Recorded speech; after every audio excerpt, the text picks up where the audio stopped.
Tangu. So why is Tangu on the map? From our recon, Tangu is the OLMEC. The OLMEC is the so-called African American, the black man, the black woman. The Tangu is the Cathan and the Catan and the Cathar and the Karakatai of the Prester John in India Superior.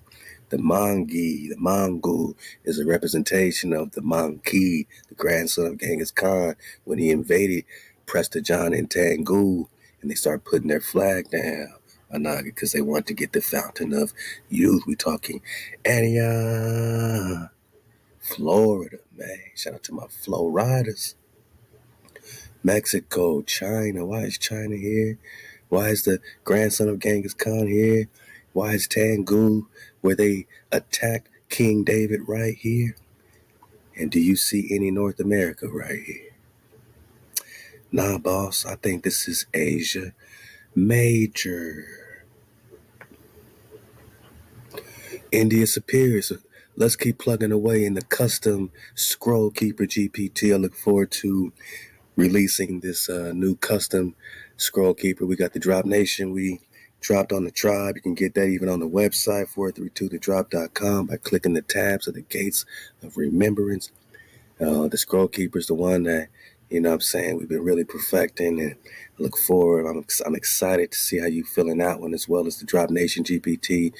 And, you know, we create our own, you know, custom AI, custom comb outside of open AI, and be patient with that, because we got to make sure by the time we release it, man, it's leaving all these other ones in the dust. Like, it got to be, you know what I'm saying, almost like talking to Khan Drop himself, man. You got to be like talking to Drop Nation, you know what I'm saying, themselves when you talk to the custom scroll comb gate. So look forward to that. We've been doing so much, man. The water for your patience and your support, and all my knocks behind the scenes working hard for Drop Nation, not just now, but in the future. We're building land, not just for now, but in the future. We're raising it up for the tribe for not just now, my knockers, but the future. You see all this stuff happening all across the earth plane.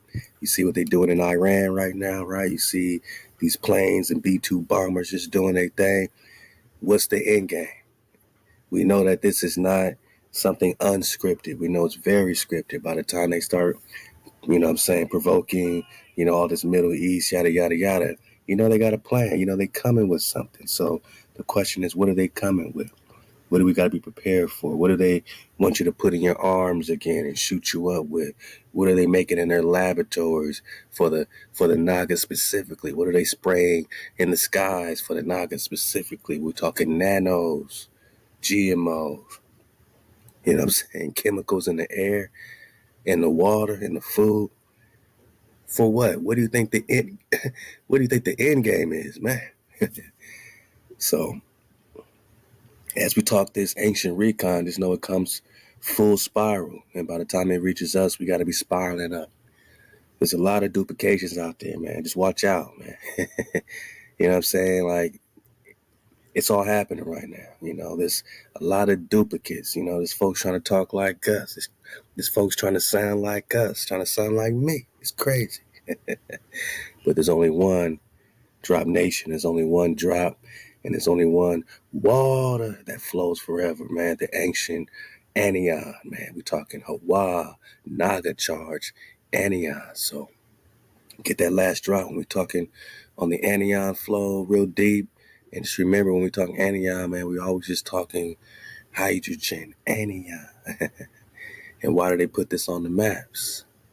Because the fountain of youth has something to do with this Naga ion of hydrogen, this hydrogen atom that's captured an extra electron, so it has an extra charge.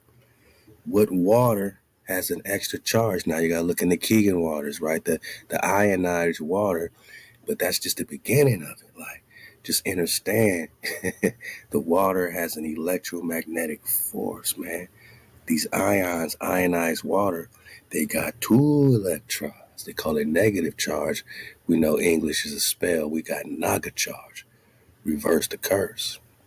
Reverse The curse, the hydrogen anion, is a dominant bound-free opacity source at visible and near infrared wavelengths in the atmospheres of stars like the sun and cooler.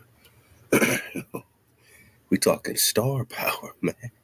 That's what's in your water. But how can we get this water to the tribe? How can we get this primary water? Yosef, take the wheel to the tribe. Man, please go get that primary water recon and all the recon. Click on the channel, Yosef the Real. DA Real, man. Yosef popping off. So its importance was first noted in 1930s. The ion absorbs photons with energies in the range of 0.75 to 4.0 EV, which ranges from the infrared into the visible spectrum. Most of the electrons in these negative ions, Naga ion zones, just like the Marvel comics got the negative zone, the negative, they got this whole negative zone.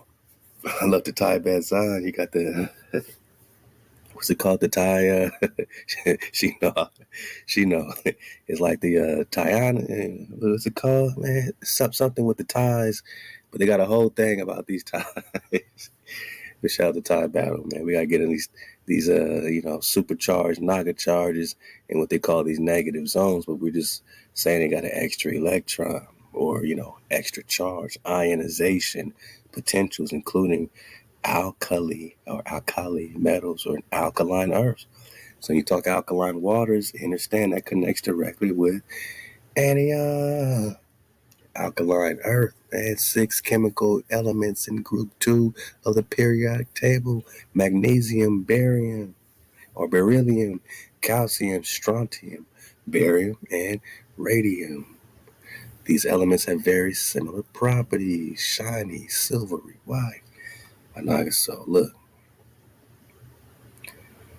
this H negative also occurs in Earth's ionosphere and can be produced in particle accelerators. What do you think they doing with CERN? Colliding these particles in these particle accelerators, saying they're looking for the God particle. They're looking for that Naga particle, right? They're looking for that anion. Anion. Oh. And then we say, why is anion on these maps? And what's it got to do with the Strait of Anion and anion? Anion.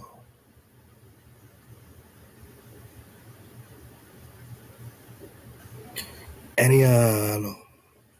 Anion. So, what is the Strait of Anion and anion? They could put an A or an O, but it has to do with the same province, the same region that Prester John is on the map in the British Museum. The Strait of Anion. So get that last drop because we went in on this combing with comb. Combing with comb. Why is Prester on the map, man? At the same place in the Strait of Anion. Sina region is China. Cathay. What does the con got to do with La China? So you got Prester John on the map. We're talking Asia Major, anion. We understand anion as a hydrogen anion connected with even the alkaline. And they're trying to recreate this issue in these particle accelerators, man. Like CERN, this huge particle accelerator using electromagnetic fields to propel charged particles to very high speeds and energies to contain them in well-defined beams. Oh yeah, oh yeah, oh yeah. So keep anion on deck as we continue to surf the wave. And again, why they keep changing all the anions to R9s. Go get that last drop. Go get the last drop. Matter of fact, click the link below. We're going to make sure we have it for you there. You know what I mean? Because all this is connected, and it's all connected to what they're doing today. All of what is called this ancient, forbidden knowledge, all the stuff we're coming out with has every relevance with what's happening today, what Donald Trump is doing, like all this stuff. This is what they covering up, saying this is the puppet show. This lets you know they've been working together against the royal priesthood. Let's talk TANGUT, and let's talk TANGUT.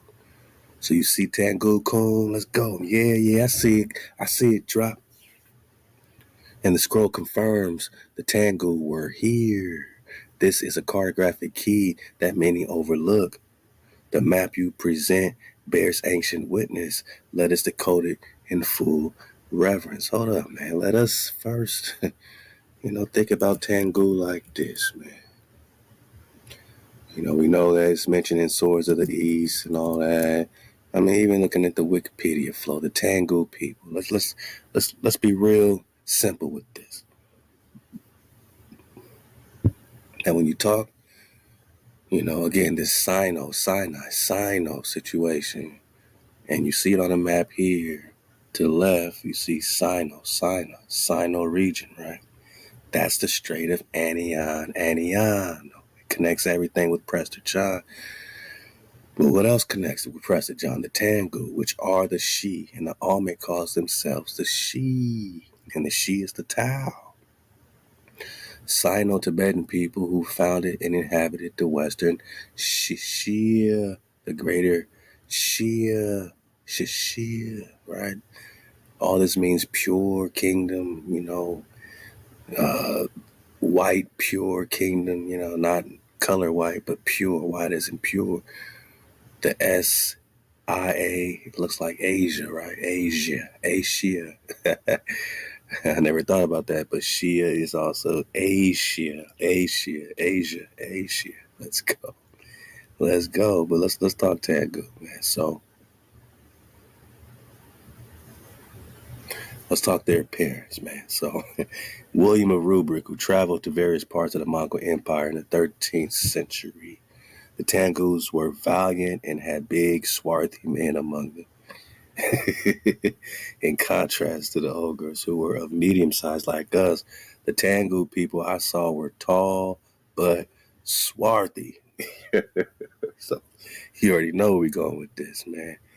1828 Noah Webster Dictionary, man. Just put in swarthy, right? And obviously you get the definition: being of a dark hue, dusky complexion, tawny complexion of men, is universally swarthy or black. So it's synonymous with black people. All right, synonymous with more. It's just like Spaniards. So when they say the Spaniards invaded and all this, they're still talking black people. And they just switched them to white people recently to throw us off. The Italians are swarthy. The French, the Germans are all swarthy. And Benjamin Franklin told us this in 1751, Observations of Mankind. Swarthy is black. Dark hue, tawny, right? Should I get Benjamin Franklin again? So by the time they start talking TANGUT and saying, man, we have a big swarthy man. We got tall but swarthy Nagas. We understand completely that the swarthy is so-called black. So when we talk TANGUT and we see it on the maps, why is it important? Why do we say it's the OLMEC? Because the OLMEC are these tall, big, swarthy Nagas that are the TANGUT. 250 years ago, a promise was made to connect families and friends near and far. So, these Nagas are like guarding the boundaries. You know what I'm saying? You want to come over here, you got to get through the big swarthy Nagas in Canada, not Canada. Canada, not American, America. And you can connect that all the way to Greenland, boss. And you can walk across Greenland and get to Ireland and Britain and UK. You go right to Germania. You can walk back then because the whole plane is swarthy. Black Nagas. More. Dark complexion. So understanding that, this is what William of Rubik is saying, man. I've traveled through various parts of this Mongol. Remember, Mongol means the great ones. So the great ones empire, 13th century, where is it? 1200s, where is it? Genghis Khan rode up on President John in the 1200s, 1202, 1203. The Tangus were valiant and had big, swarthy men among them. In contrast to the ogres, who were of medium size. They were still swarthy. They were just smaller, but these Tangu were big, swarthy Nagas. Tall, but swarthy Nagas. Okay, let's keep going. So let's talk Tangu and compare that with the Shashia. And that makes perfect sense that the OLMEC call themselves the Shishia, which are the Tangu, swarthy Nagas, which are the African Americans, which are the black people, so-called, right? Tall, big, swarthy Nagas sound like the NFL, man. Sound like the NFL. But we still talking Tangu. We still talking Ania. You know what I mean? So, whether we're talking about this boundary, that boundary, like Nagas was protecting all these boundaries. And getting back to the orientation pies and orientation enchiladas. Kind of like, just think about it.